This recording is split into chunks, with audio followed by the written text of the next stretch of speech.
Hello, everybody, and welcome. If this is your first Be Your webinar, it's really great to see you, and welcome back if you've been before. My name's Sarah Richardson, and I'm part of the Early Childhood Australia BU team.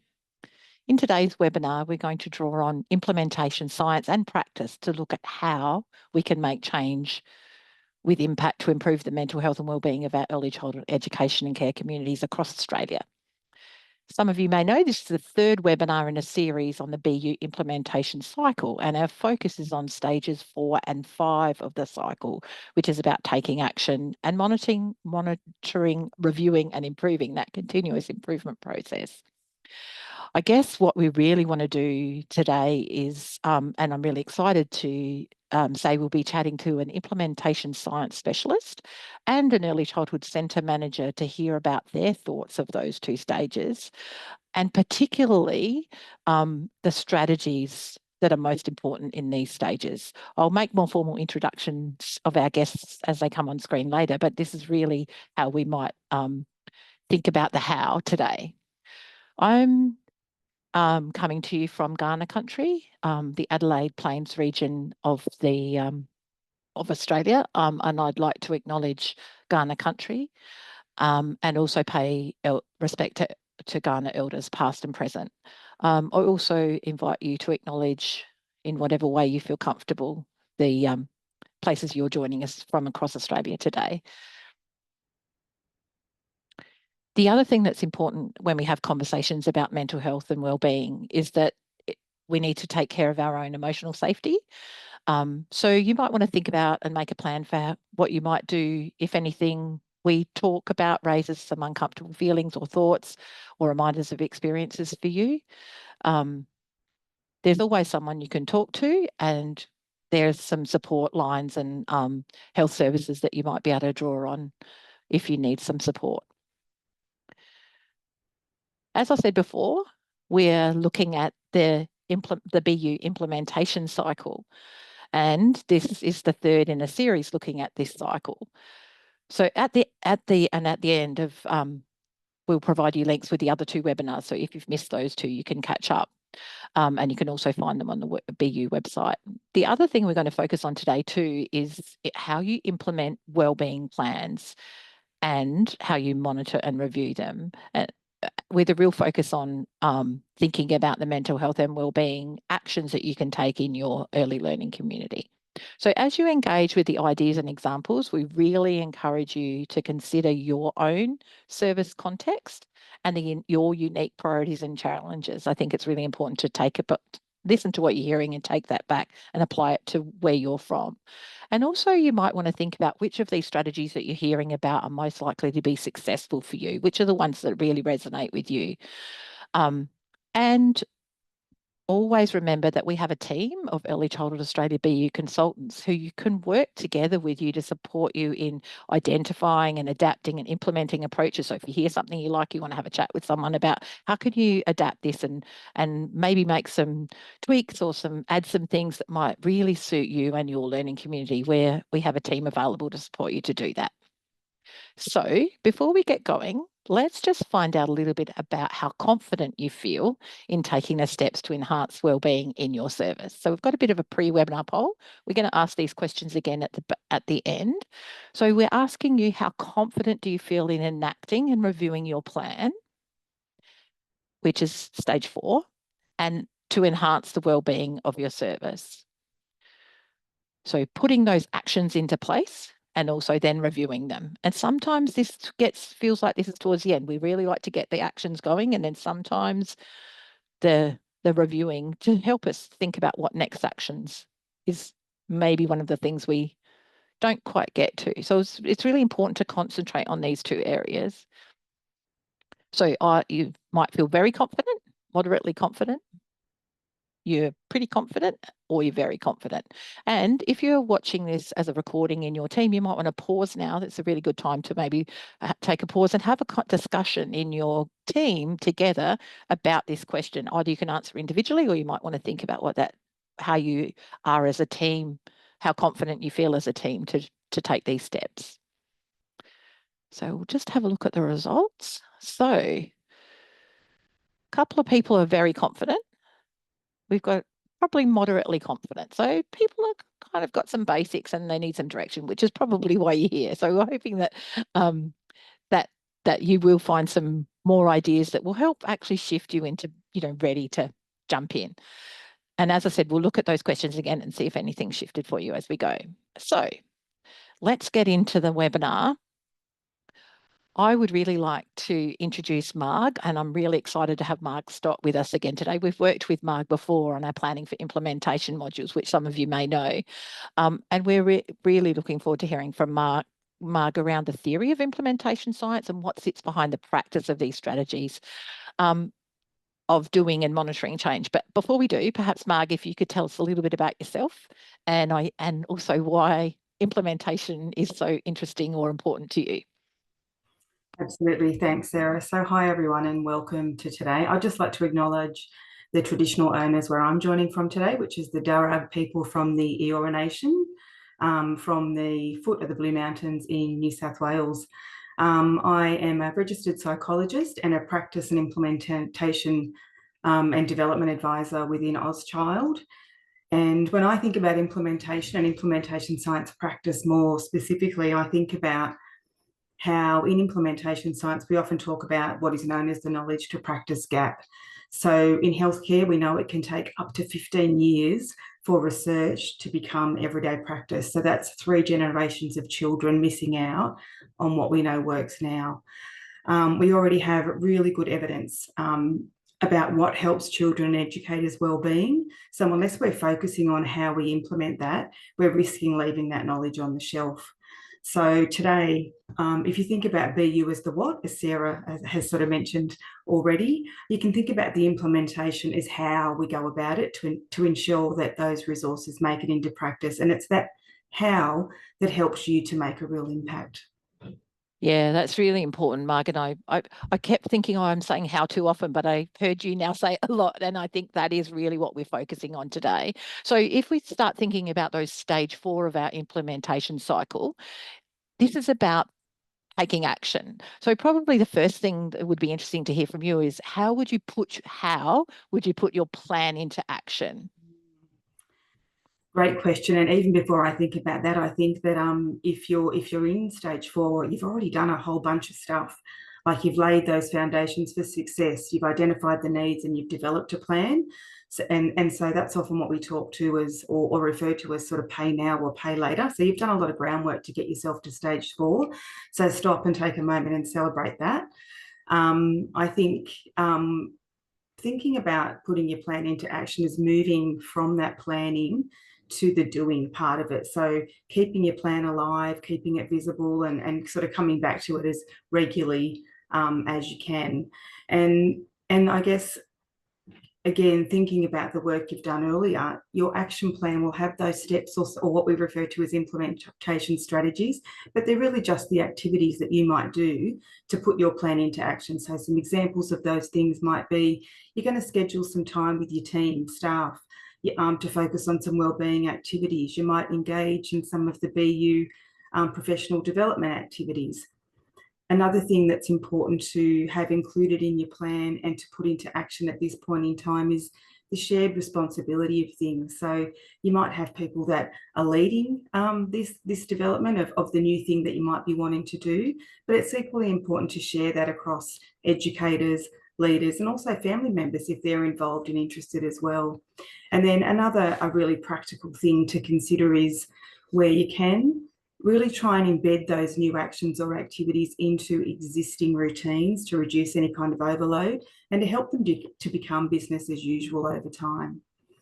Yeah, it's really important, isn't it? Because often, and this kind of gets to the next question I want to ask you about, because actually really what we're talking about is managing change. And often that in really busy early learning services, it feels like another thing to do. And what you're saying is, what are you giving real thought to how you might implement some of these things or put these things into action so that they don't people don't experience them like another thing to do, but it's just part of what we're doing. So, just to build on that question, and again, a how question, how might people manage the change process? Because really that's what's happening here. This can be the tricky part. of the work that we're doing in our how. So managing that change in that initial adoption, or when you're starting out to do something new, is really important if you want it to be sustainable over time. We know that change can be hard and it can feel uncomfortable. Some people really embrace it and others can be resistant. And I think normalizing that is really important. Like, I think if we expect that up front, then it's not a shock when it happens. And then we're more likely to be more solution focused about how we overcome it. We know that there are some pretty big drivers in successful implementation and getting your plan into action and really managing that change process. And they are competency, organisation and leadership. So when we're talking about competency, we're thinking about, do educators have the skills and the confidence that they need to put the new things in place? Is the organisation supportive of that? So do you have the systems and the resources that you need? And then have you got leaders? And that could be within the direct learning environment or within the organisation, modelling and supporting that change and enabling you to do what you need to do in your role. There are some really helpful things. And I think, what you're talking about is some really intentional planning or normalizing change and all the things that come with that, I guess. And, we do know that we live in that change fatigue is very real, and there can be, feels like another change. But you can, and you've described some really great ideas that really can help buffer against that notion. And I think that idea of sustainability, because lots of times people do really great things and they've got really good ideas and come up with some really great plans and put them into place, and then next minute you turn around and you're back to doing what you were doing before, and that's that, maybe that no-do gap you were talking a bit about before, and that thing that you talked about takes 15 years for sometimes for things to get, and you also mentioned, I think we can't afford to wait for that for children. Like, this is too important to and for ourselves, I think, too. Especially given what's going on in the sector and all of that kind of stuff. We need to pay attention to trying to get it right. And right, maybe that's not the right word. I'd be interested to hear your thoughts about that. But to get it really embedded and part of what, like you said, business as usual, which is what we do. I think the other thing that is interesting to hear from you about would be, some things are going to pop up, some things we hadn't anticipated perhaps, or things we might have actually known were going to come and we didn't make a plan for them. So, we'd be interested to hear your thoughts about how we might adapt to any new, what we might call a barrier. So something that might get in the way, that might just pop up as we go. Another great question. And I feel like we're really on the same page here, because we can expect them. They do pop up, and I think they're part of the process. They're absolutely not a failure. So I hope that when you do experience those, because you will, don't think, oh my gosh, this is too hard and let's just sort of throw in the towel kind of thing. It's an opportunity. It's great information, and reframing those sort of things as opportunities helps to keep the momentum going.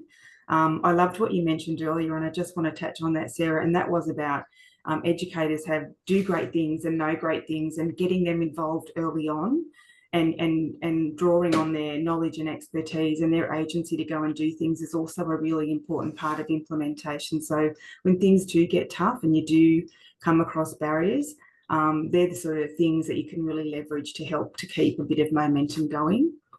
There are also some really common or predictable barriers that I'm thinking, I can't see you all, but I can imagine you can really relate to this one, and that's time. There's time pressures, particularly in such busy learning environments. There's competing demands, and also there's different confidence levels as well. So a couple of great tips to think about: how do I manage barriers when they come up? It's sort of like, I would say, predict and plan for them. So face them head on, where you can do that with those predictable ones that we mentioned, that I think will serve you well.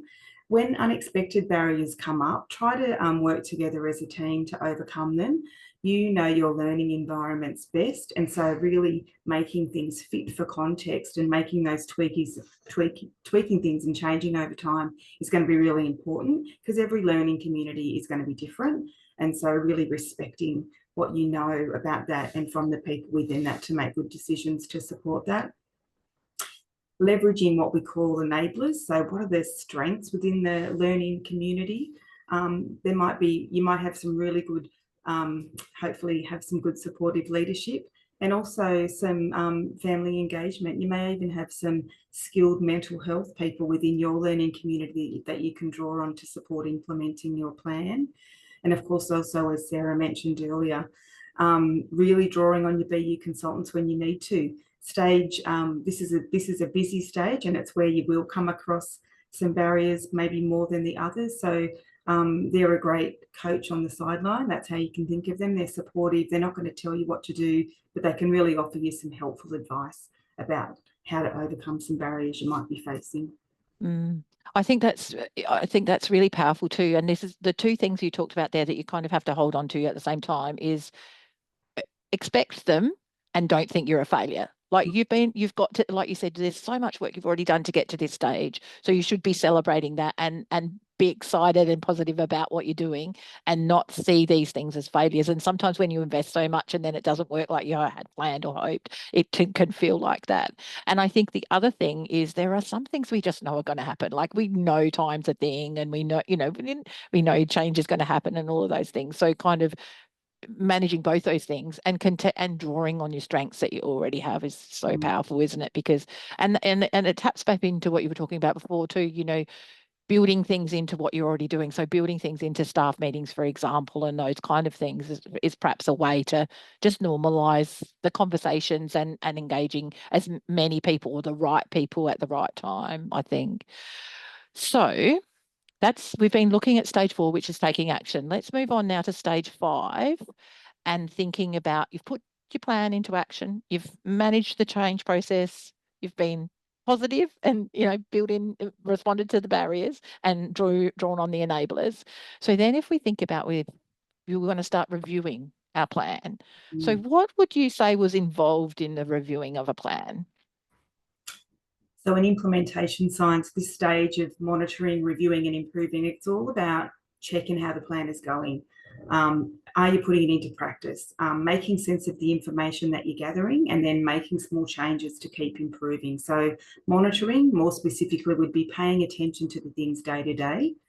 It could be noticing children's responses. It could be noticing how staff are using a new approach or whether you're seeing more engagement from families. Reviewing is more about stepping back and having a look at things at regular intervals. So what's the information telling you? Are you seeing and noticing the changes that you're hoping for? Or if not, what are the barriers that are getting in the way and problem solving them? You can use BU surveys at set points to measure shifts in knowledge, confidence, or an increase in protective factors.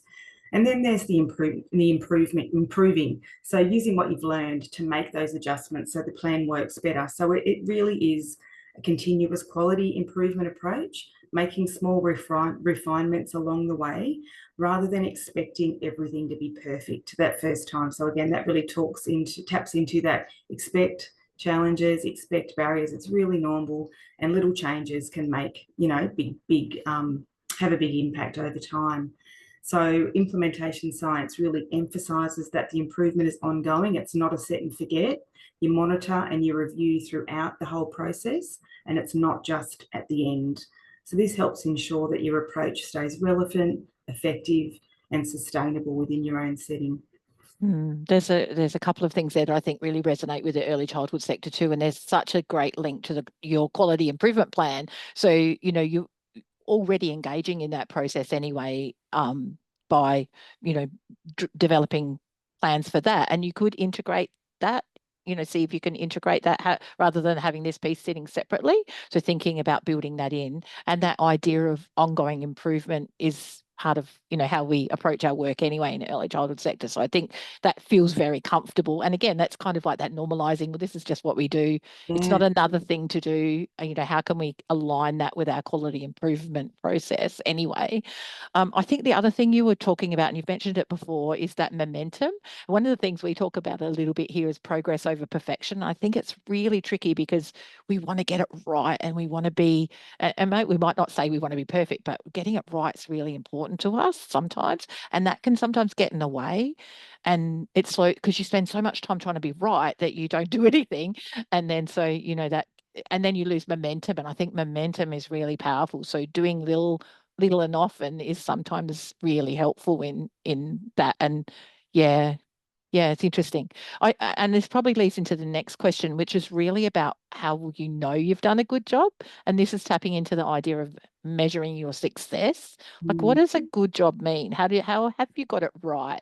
You know, assessing how you've been going towards those measures of success, which you hopefully have thought about already at the beginning. But I think it would be interesting to hear your thoughts about, how do you assess your progress against Mm. what we might call measures of success? Yeah, thank you.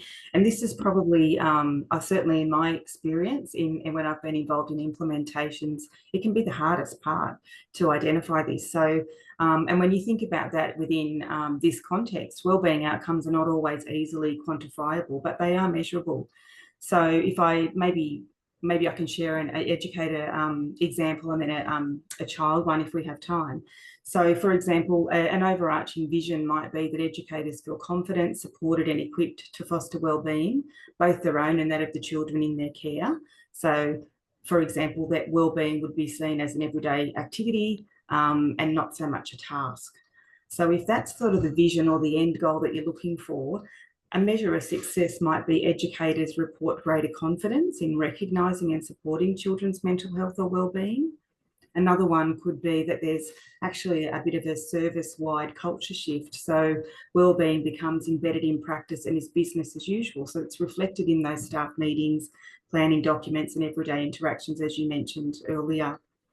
And as a result of that, you see more educators using self-care and peer support strategies regularly to sustain their own wellbeing, and they feel safe and supported to have conversations about mental health. So you can sort of think about the bigger overarching vision and then breaking that down into some sort of behavioural measures of success. And again, you might have similar ones across different learning communities, but you make them your own. What's the language you would use? And where I always like to think about, if you can make them as behavioural as possible in terms of describing them, that makes it easy for you to be able to measure them.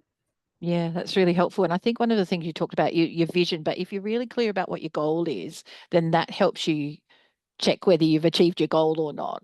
And one of the things we know about goals is it's good to make them measurable and, Mm. sustainable, easy to understand. And so maybe that's where the success. But I think that it's interesting how you describe some of those things. Like, do people feel more confident? Are they using the language in a different kind of way? Those kind of things. We might not think about those things as things we might want to measure as success, because sometimes you just kind of you look back and you go, oh, look, it's working now, and you haven't really known what you were looking at and looking for. So I think that's really helpful. And I think the other thing about that is your success measures, but then the ongoing impacts of that. Because if people feel more confident and they're able to use the language in different kinds of ways, perhaps you'll see that in what we would describe as their practices, the interactions with children and families, with each other. And so that's where the lasting impact comes. Yeah. Absolutely. So when you look at the short-term outcomes, it might be that educators feel more confident to support children's wellbeing or children showing stronger social and emotional skills. But the longer-term impacts is a thriving learning community.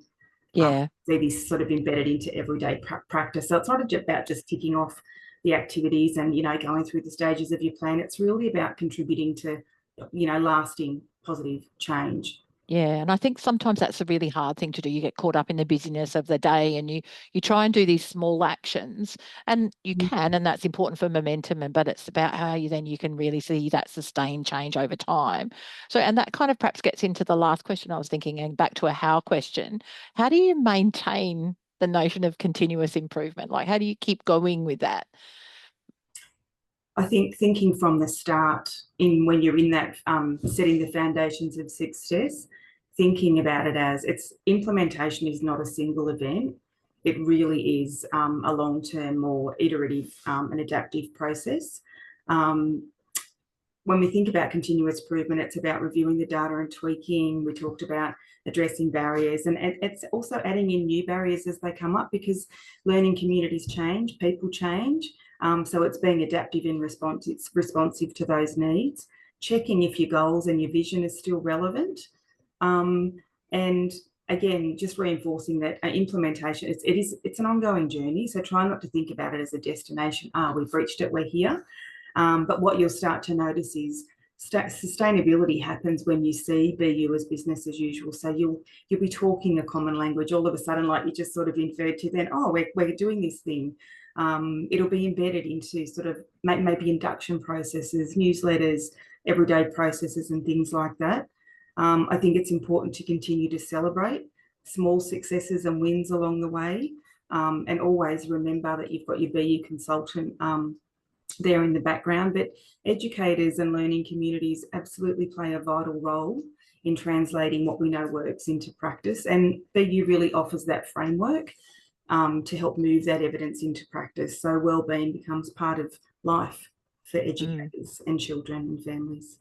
Yeah, that's really important, and it was really good to hear actually, because I think a lot of what you talked about is already quite familiar in the early childhood sector. Like we know that putting things into policy, perhaps in our philosophy, but then reviewing that on a regular basis, and that doesn't mean every month. I mean annual review. We also know that people are going to change. The children move through, the families move through, so our context might change a little bit too. Things need to shift.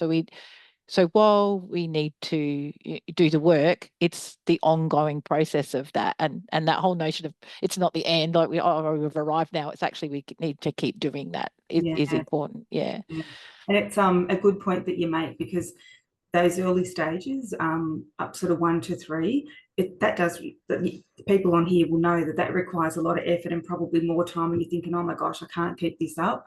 Well, you can rest assured that you don't have to, because that's why it is that pay now or pay later. You invest early on, you set up good plans, and then over time, it is really just jumping in and checking in on things and monitoring. You're not having to have the same intensity you are at the beginning of the implementation at the R as you end, because it just happens. It is business as usual, and that's really good, high quality implementation.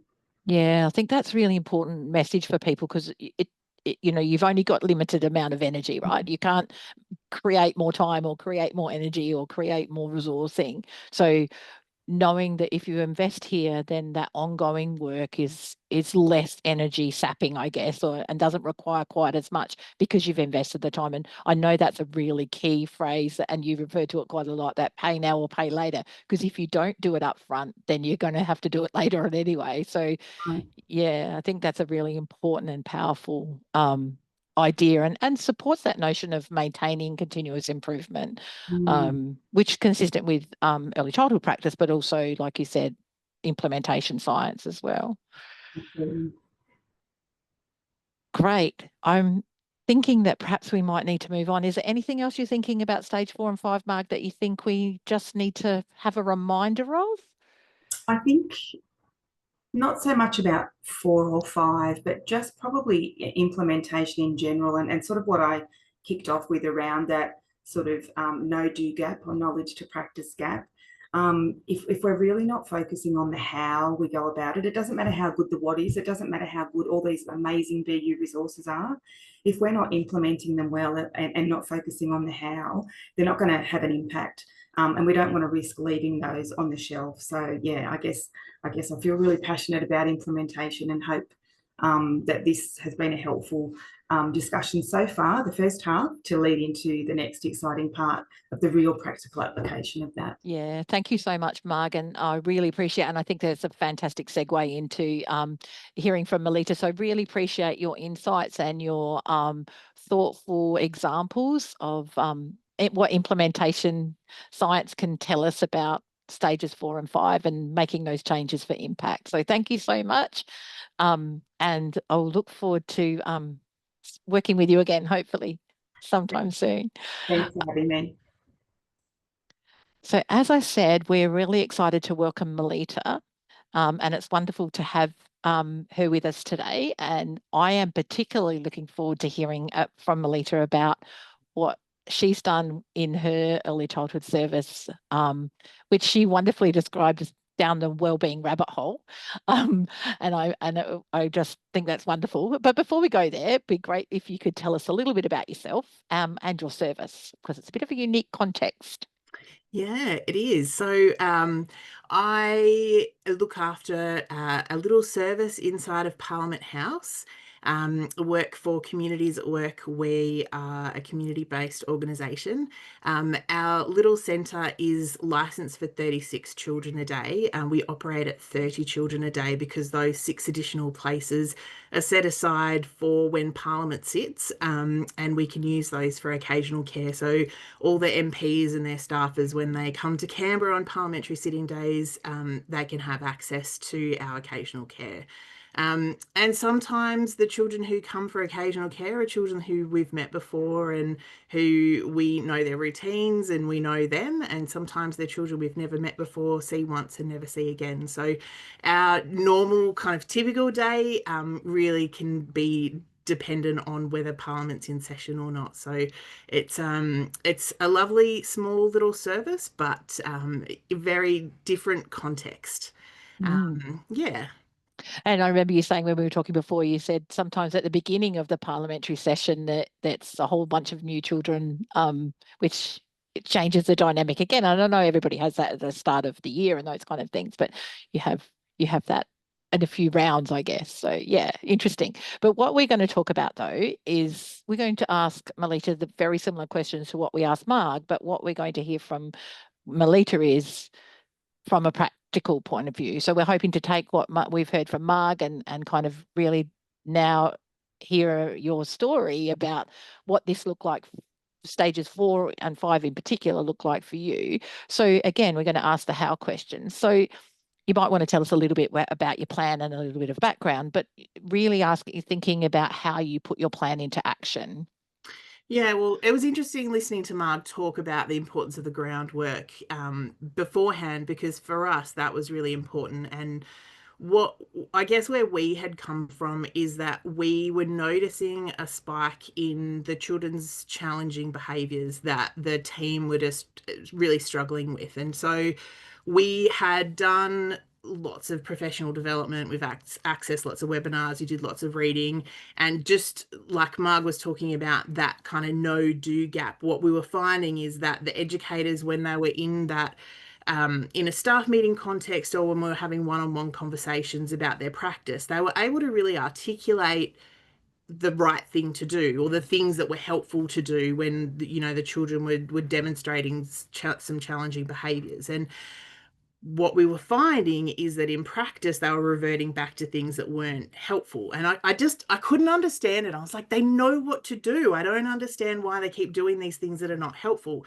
And I just happened to be attending a Communities of Practice event that there was a BU speaker who was hosting. And I remember chatting with Alicia beforehand and saying, like, this is what we're struggling with. And she said, I have an answer for that.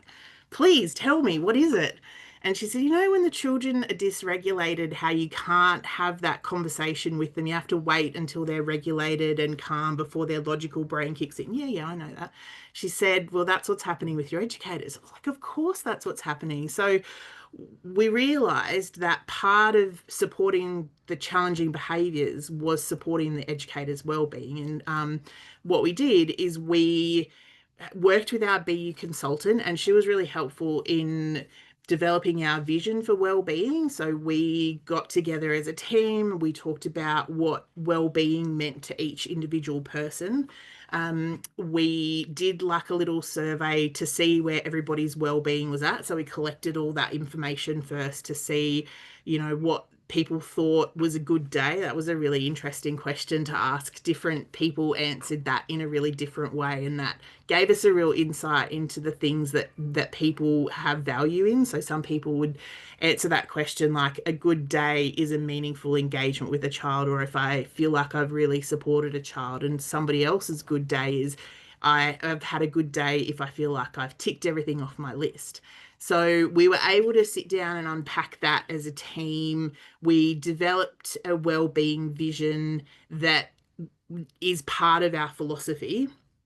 And it's also a huge important part of our quality improvement plan. So our quality improvement plan is really about supporting children's behaviour, but it's really about supporting the educators to support the children's behaviour. So laying the groundwork was super important for us to be able to do that. Yeah. And that's tapped into a number of things we've talked about with Marg already, isn't it? You know, you being really clear about your vision and really spending time in the first stages in really understanding and finding out what the issues are, and really knowing where you want to put your energies and efforts, because you can only do so much with all the other things that you're trying to do. But you've linked it into, like Marg talked about, you know, making it part of just normal business, not another thing to do. And I think it's really interesting that it's still an equality improvement plan as outcomes for children. Your strategy at this point in time is to think about educators' well-being, because you knew that was the thing, that was your barrier, or that was the thing that was stopping that other thing from happening. So really making an investment in that is interesting. And you've kind of touched on this a little bit, but the next question is a how question that we're interested in managing the change process. So you said it was knowledge was there, but there were, because you'd invested quite a lot of time and effort and energy in that, but it was the practice change. So it'd be interesting to talk about, for you to hear from you about how you manage that change process. Well, I think it was fairly easy for us because we invested so much time and energy into helping people understand, into building understanding. So there's a lot of BU resources that we use, but there was one in particular that really talked about stresses and stress behaviors. And we made time for everybody to have a look at that resource and to read it, and then we unpacked it together so that we were able to identify our own stress responses and the stress responses of our colleagues. And that was really important in making that change, because when you understand how people respond when they're stressed, it kind of flips your mind into seeing their behavior not as they're not doing their job or they're doing their job wrong, but actually I can see that they're stressed. And instead of becoming frustrated with them, I'm actually going to go in and support them. And we've really noticed a shift in the way that we treat one another because we've worked so hard to build that understanding of each other. There's so much more support going on. And we had a really nice experience the other day. One of the team leaders came in and she was a little bit teary because she said, like, the educators told me that I needed to go and have my break because my well-being is important. In order for them to do their job, they need a leader who is rested and refreshed. Go and have your break. So she was like, oh, they really, like, it's not just the leadership team caring about the educators, it's the educators caring about the leaders as well. That's so powerful, isn't it? And we tend not to look after ourselves, and that was good feedback, wasn't it? Yeah, and that's kind of that other thing we were talking about with Marg too. You can kind of see, though, you hadn't planned for that to be a thing, like that wasn't one of your actions, but that's how you can, that's a success measure, I guess. You can see that that's happening. People aren't even thinking about that, but they're using that common language, and they all understand why that's happening. And she did, and they did, and she probably then went on and actually had a break and perhaps did some work while she was having a break, but hopefully not. Great, excellent, fantastic. So we've talked a little bit about barriers, but as you went along, you kind of found this path that you went, oh, this is going to be really where we need to head, because we hadn't addressed this. But as you were going, how did you adapt to new barriers that popped up that you hadn't perhaps anticipated? Yeah, so I think everything was going really well. Everyone was really invested. They understood that well-being was going to support them with children's behaviour. It was all going really well. And then we had a brand new trainee start who'd never worked in the sector before. And she started, and 3 days in, she called in sick. And then she, over the weekend, resigned. And in her resignation, she said that the reason that she was leaving is because she didn't feel welcomed or supported, and that her experience with us adversely affected her mental health and well-being. And I think when we got that feedback, we were all really devastated, because we'd been working so hard on well-being, things had been going so well. We just kind of were really upset, like, what we thought we were going well, and we got this feedback. So we spent a little bit of time just sitting with it. I think I have a tendency to want to act on things straight away, but I'm like, we need to sit with it, we need to feel it, we need to process it. And then we started having conversations about our induction processes, and especially our induction processes for brand new people to the sector. And working with the leadership team, we actually developed a resource that has been so much better than what we previously had. So it wasn't a great experience, but we now have this induction manual for our brand new educators that is so much better than anything we had before. So yes, we did have a challenge. Yes, it was an awful time for us, but now we've got something we never would have had if we didn't have that challenge. That's a really powerful story, isn't it? Because you know, you do cruise along and you feel like things are going so smoothly, and then you have something like that that's you experience that as a really crushing thing, not you, all of you, Yeah, because yeah. you're like, we were doing such a good job, and oh no, now we're not. And so, but then I really like how you allowed yourself the time to experience a feeling, which is part of what you've been committed to, and not just trying to get on with it and fix it, because that's what I agree with the tendency to do that too. But then really trying to, you know, actually doing that whole process again, really thinking about what is it we need to do here? What's the gap? How do we fill it? What's the best way? And you talked about doing it together with a leadership team, so it wasn't just a one. And I think that's really powerful too. And Mark talked about that a little bit, drawing on the expertise of the people around, and how do you, you know, do those kind of things. Um, I guess this is really now thinking about perhaps moving to stage 5, because, you know, you've put things into action, you've addressed some barriers that popped up, a big one that popped up. But then, you know, in thinking about have you got to the stage where you've reviewed your plan? So you made your wellbeing plan, you had a really clear vision, and then put some things into place, managed the barrier that popped up, and I'm sure there was other little things along the way, kept momentum going, obviously.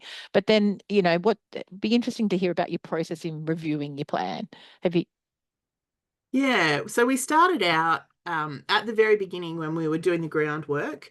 We started out with a survey to all of our educators, and we asked them about where they were sitting. We kind of had like a little continuum, and we did where are they sitting, and then we did a mid-year, because it's all linked to our quality improvement plan.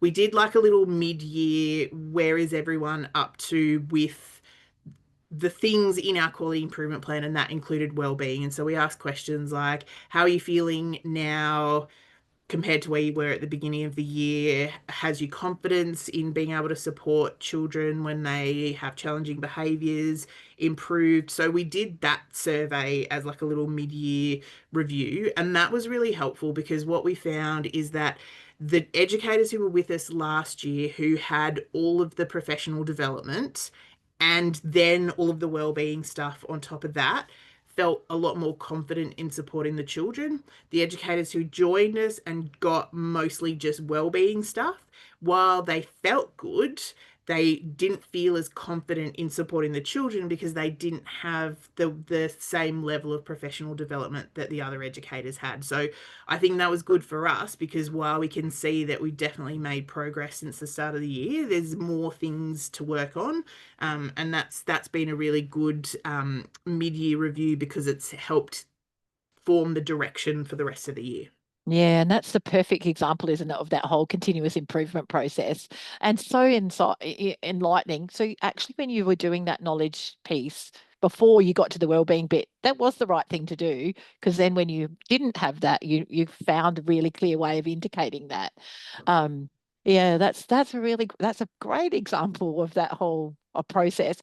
I guess maybe it would be interesting now to ask you about assessing your progress, but particularly thinking about your measures of success. Like, be interesting to hear from you about what you know, how you determine those and how you use them to assess your progress, I guess.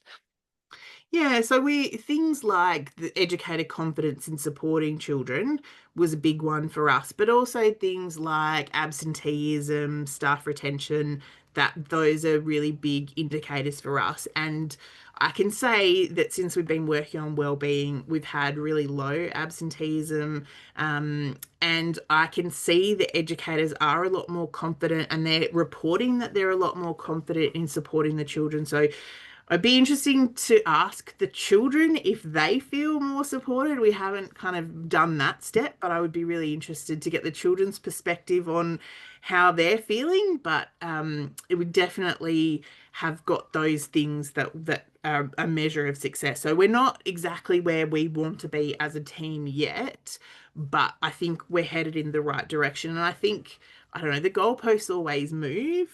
You do things, you have success, and you keep kind of shifting the goalposts. And I think that's a really important part of what we do in continuous improvement. Yeah, absolutely. And that's so interesting. I think that opportunity to, and you talked about self-reporting, like I feel more confident. Asking the question in the first place is an interesting one because often we don't ask those kind of questions. There's two questions I think you said you asked either in survey, but it sounds like you asked them more broadly than that.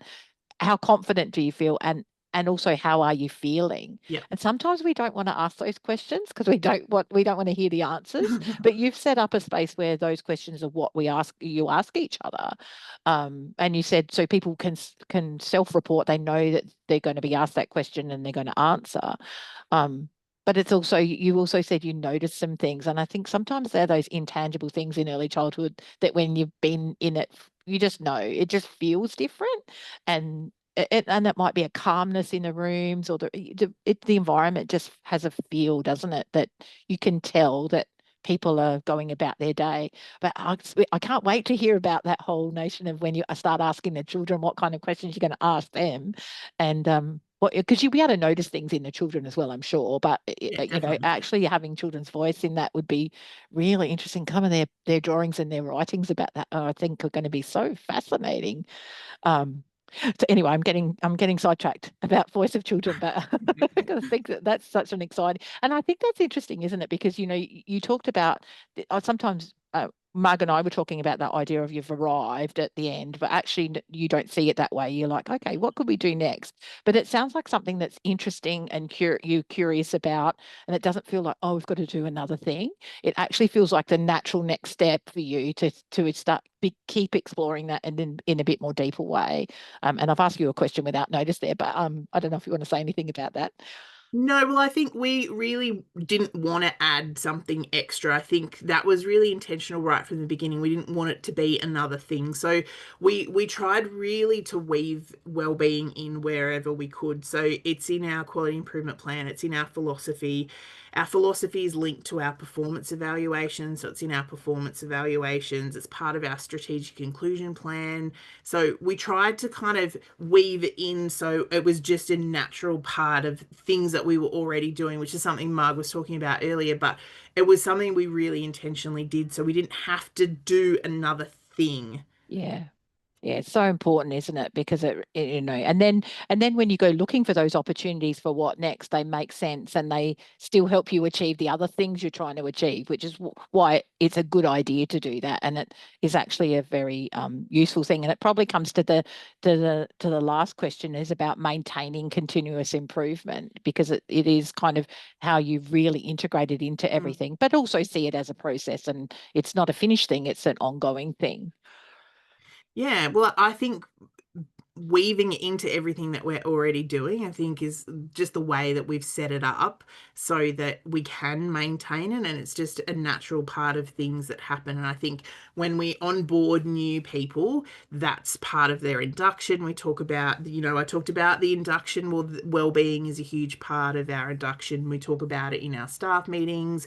We've got well-being resources, and it's just such a normal part of everyday conversation that I think we really tried to weave it into everything that we do so that it could be sustainable and ongoing. Yeah, and you've used that term sustainability, which we haven't actually talked about, but Marg talked about before too. Because we know things change and people change, and so sometimes when you put those things into place, when the people go, the thing drops off, the practice drops off. But if you've built it in so much that they can't do that, then that's what true sustainability, or that language we use about embedding and those kind of things. And I think it's really interesting that you talked about the idea of being very intentional about it. Like you actually did it on purpose. Wasn't an accident. No, no, I didn't want another thing to add, you know, like 'cause we have so much that we do, and I think when you start adding stuff, it can feel really overwhelming. So, Yeah. you know, when we were writing our strategic inclusion plan, I was like, well, absolutely well-being is a huge part of that. So I'm going to incorporate that into there. We've got it in our philosophy. we've got it. Our philosophy is, you know, our performance evaluations are linked. So it's like, it's not another thing. It's just part of things that we already do. Mm. It's so interesting, and this is the wellbeing rabbit hole that you went down, right? And it's been such a Absolutely, yeah. this is such a pleasure to have that opportunity to talk to you about that and to hear from your perspective. You know, the things that you did. I'm actually just wondering one other question without notice. How long do you reckon this has taken, this whole process, from when you had that Yeah. first conversation, perhaps? It's been this whole year. Yeah. We had that conversation with Alicia maybe in February, and we Yeah. joined BU. We got our consultant, and we've been working together. So it's taken. We're in September now, so it's taken that kind Yeah. of 8-9 months, and we're definitely not where we want to be. So it's still ongoing for us. Yeah, and I think that's a really important thing. Like, I think sometimes people want to do it in a term, or they want to do it in, you know, a couple of months or stuff. But this is just what you're going to be doing now for the long haul, and you're going to keep finding new things to keep embedding. And I think that's a really important piece of this. So thank you so much for the story, and for sharing a little bit about your very unique and interesting service. But more importantly, the work that you've done to kind of take action for wellbeing and for your educators, but actually the outcome and the goal was for children. So really thank you so much for sharing your story and a bit about yourself as well. Thank you. Okay, so let's think about what we've heard today. So we've heard both from Marg and from Melita the implementation science and the implementation practice of really making change for impact. And we've focused on the idea of reviewing your plan as you action it. That whole idea of managing change, and Marg talked really a lot, and I think Melita didn't use this language, but that's what she meant, just normalizing that things are going to crop up. And things are going to happen. And that kind of speaks to sometimes new barriers will come up. And Marg talked about sometimes there's some that you know are going to come, but there's others that Melita described where they pop up and you hadn't anticipated and you hadn't expected them. But expecting the unexpected, I think, is part of this, and then reassessing and developing some new strategies and those kind of things to continue. And then moving into stage 5, where you're really thinking about monitoring your progress. And Marg talked very clearly about the difference between monitoring and continuous improvement, and how you might then also measure the impact that these things have had. And sometimes that's not you can't see that straight away, but if you can, I think Marg described some behavioral things like language or the types of words people are using and that kind of thing. And then you can probably see those outcomes maybe later on down the track. And so Melita's talking about perhaps exploring that in terms of what the children might say or do or be doing as well. And we've talked a lot about continuous improvement, and I think probably don't need to think about that anymore, because in early childhood we do know about that. But I think the making sure we connect in with the things we're already doing is where that's going to be most powerful, probably.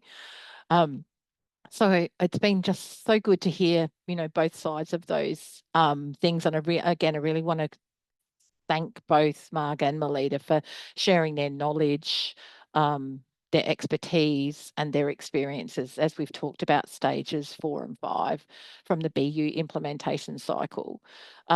Just the one thing to note too, Marg and Melita have both talked about some BU resources, but one of the support resources you might want to think about helping you work through this process is our planning for implementation modules and workbook.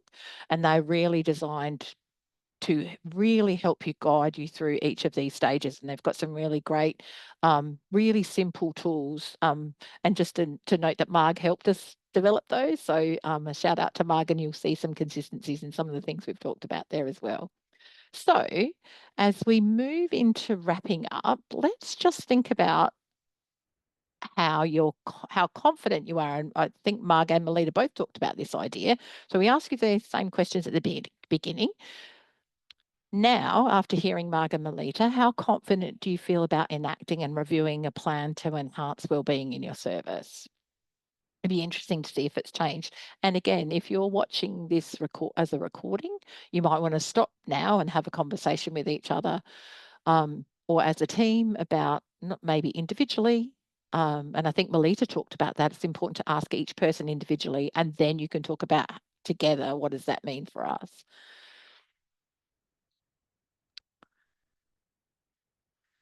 So we'll just wait a little bit longer so that everybody's got a chance to pop their answers in or responses in. And then we might have a look and see.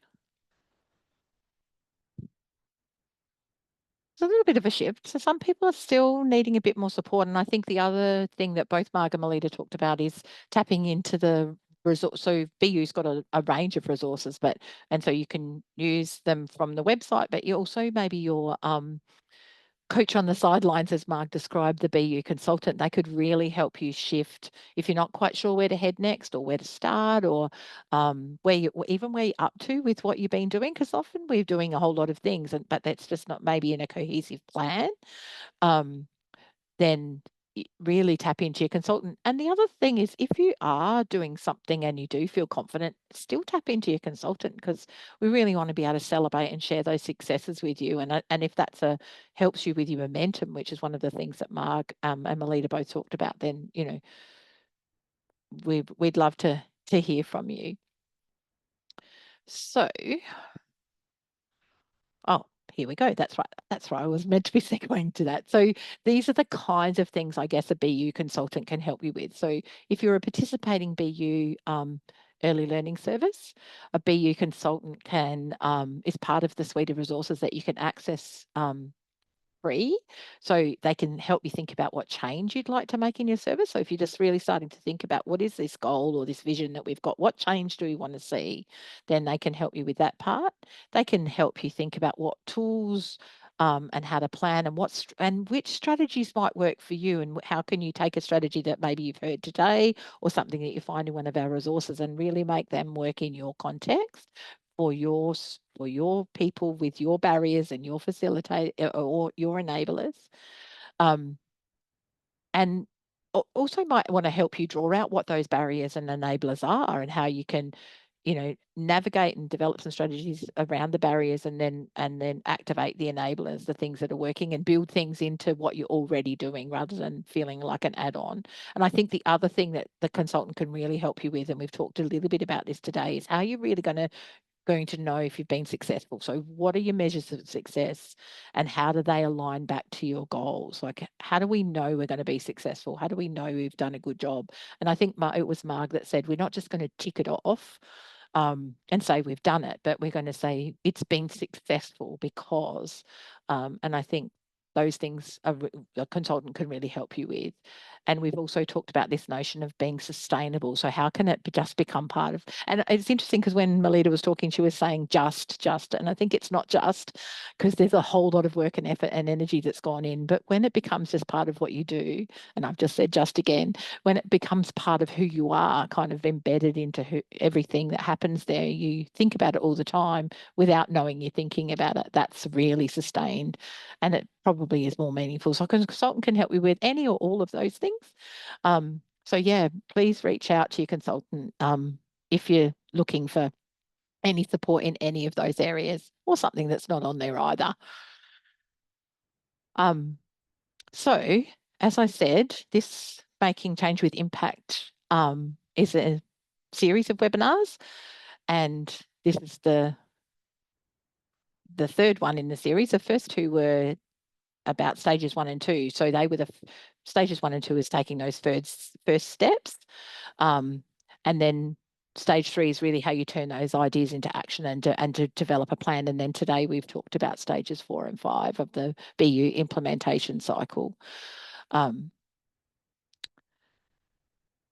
we've also talked a bit about some of the implementation tools that are available, and we call them action teams. So I think it was Melita who talked a lot about making sure you're not just doing this by yourself. And so you can draw on your consultant, but I think it's really important that you find out who could be in your wellbeing action team, or your BU action team. So it's not just one person trying to drive this. There's a group of people who are going to help you think about how you might do this, and then you in your setting, and then you can use the implementation tools to help you find a way forward that's going to work for you as well. So just remember, if you're not currently registered with VU, you can go to the website to register and you'll be assigned a consultant. But if you already are, then you can find your consultant name on your dashboard if you don't know it already. Right, so there's lots of things to help you with this process, I think, and hopefully not just hearing from Marg and Melita, but understanding the supports that can come along with that to help you make change that's going to really be of benefit to you and more importantly for children and families that you're working with is really what we're trying to all achieve really, and we're hoping that what we can offer is something that will really help you to do that. So as we finish up, we'd really like to hear your feedback about today's session. There's going to be a short evaluation survey, so please fill it out if you haven't already, and it'll stay open until you're finished. Thank you so much for your time. Thanks you for coming. It's great to see you and look forward to seeing you again in the next webinar.